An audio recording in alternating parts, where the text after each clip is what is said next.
ఏంటో ఈ పిల్లలు పని చేస్తున్నప్పుడే ఎక్కువ సతాయిస్తారు. అలా వంట స్టార్ట్ చేసిందో లేదో నన్ను ఎత్తుకో అంటూ ఏడుస్తుంది వియా అయితే.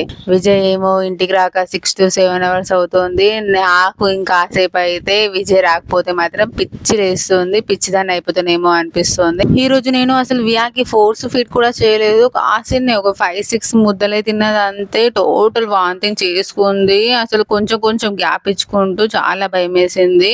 ఇంతకీ విజయ్ ఎక్కడికి వెళ్ళాడో అన్న సంగతి చెప్పలేదు కదా. ఈ రోజు విజయ్ వాళ్ళ అమ్మమ్మ బాత్రూమ్ లో అయితే కింద పడ్డదట.